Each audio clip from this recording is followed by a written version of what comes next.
In today's news, the countdown to the first ever White House crypto summit is almost upon us. Less than 24 hours remaining and everybody is in eager anticipation for what will be covered.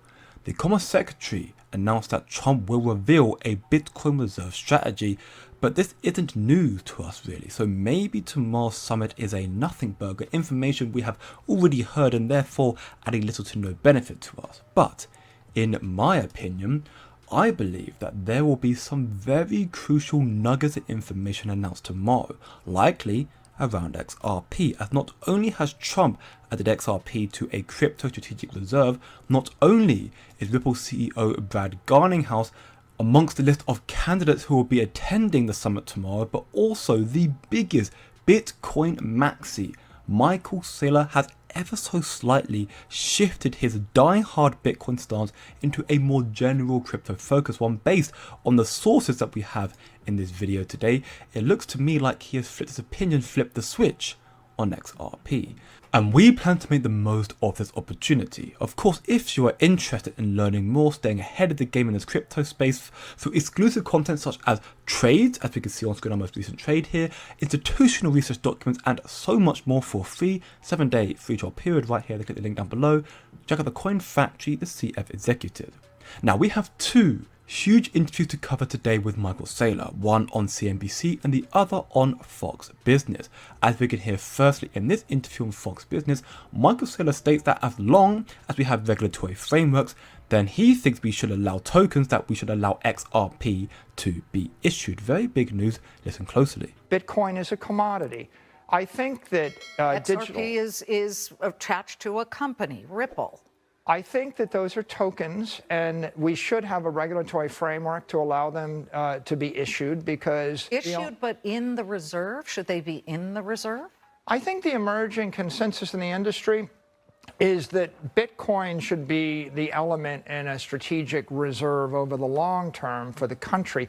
But if you wanted to support various investments in a sovereign wealth fund, that would be up to the executive branch. Okay, so let's be clear. There is probably going to be an element of disagreement in what I'm about to say, but to me here, this is proof that Michael Saylor has flipped the switch from Bitcoin Maxi supporting XRP, or more so being a general crypto Maxi, which is good, because he was very anti everything aside from Bitcoin not long ago, but now he seems to have shifted that mentality, that stance of his.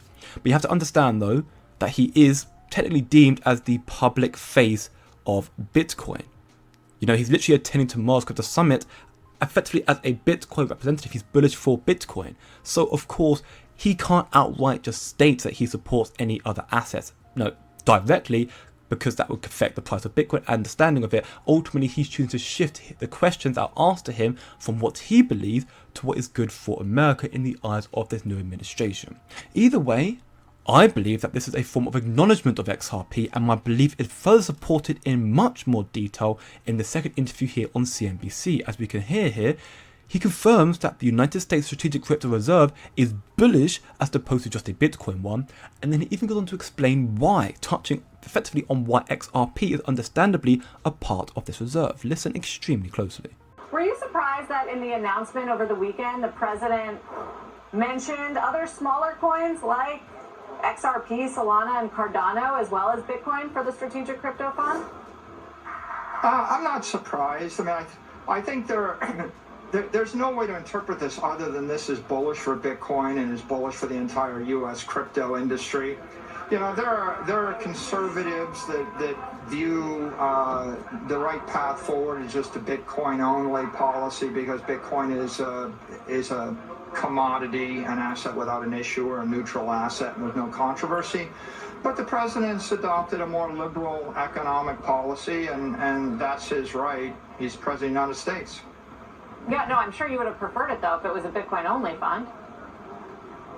You know, I believe that the best thing for the country is to move forward with an enlightened, progressive policy toward digital assets. I think it's worth $100 trillion to the United States, and ultimately there's four different assets that people need to come to grips with. A digital commodity like Bitcoin, an asset without an issuer backed by digital power.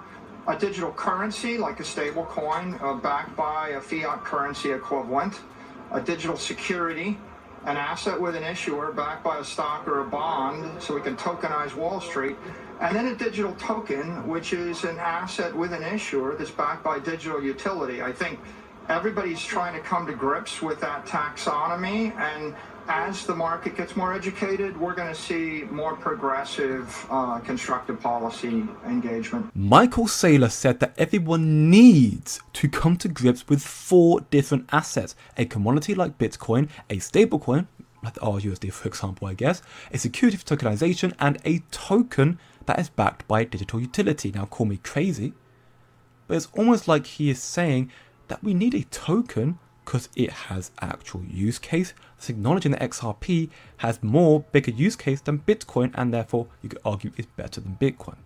Either way, like he states here, like the avatar in a way, all 4 different nations all need to work together in perfect harmony in their respective spaces to help transform America, to become the crypto capital of the world, to become the avatar, to allow trillions of dollars to flood into the space. And once again, we are planning to make the most of this opportunity. If you're interested in learning a lot more through exclusive content such as so much more for free 7-day free trial period, once again, click the link down below. Come check out the Coin Factory, the CF executive. We are less than 24 hours now, 24 hours remaining until we witness crypto history in the making, potentially marking the start of a significant rally, massive XRP adoption. We have been seeing multiple whales stack XRP in anticipation for the crypto summit at the White House tomorrow, and I mean, who can blame them? Brad Garninghouse is one of a relatively small and elite group of massive names who will be attending. The FOMO for XRP, furthermore, has never been higher, which is why we are seeing notable massive exchanges like of Uphold here, and even Kraken as well, adding a basket called the US Strategic Reserve Portfolio. But what is even more interesting from Uphold's perspective here is they created another basket called the Big Three, consisting of Bitcoin, Ethereum, and XRP. This is bombshell information. Ripple as an industry have done so much for the crypto space, and they continue time and time again to push limits. Brad Garninghouse here recently announced that Ripple is proud to support the launch of the National Cryptocurrency Association, with the aim of the association is to combat the negative crypto sentiment that grew massively like a virus under the Biden administration, as well as help educate the public on all the utility that crypto tech brings to everybody's everyday lives, what they can benefit from it. And the answer to that is very, very simple: to streamlining and evolution of payments. In that regard, aside from AI, of course, crypto is the fastest growing industry in existence. And as we can hear in this video here, the internet of value will dwarf the internet of information in terms of disruption. Listen closely. The internet disrupted media and commerce.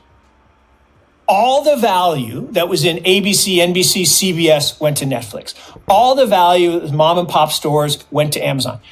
This entire 30-year period has seen a massive shift, but it's tiny compared to financial services. Financial services is the biggest industry in the world. It's a 7 trillion with a T, and the T word is such a big number that people are numb to it, right? So many institutions risk being cannibalized by crypto company, by crypto adoption, by Ripple and XRP, which is why they tried their hardest to stop it, to stifle the innovation, to kill it. But they lost.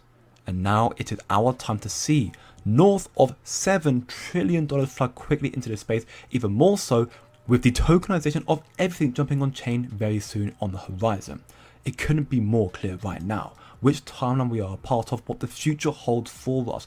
Massive financial institutions, the like of Standard Chartered here, for example, which, just so you're aware, has been acquired by Ripple already.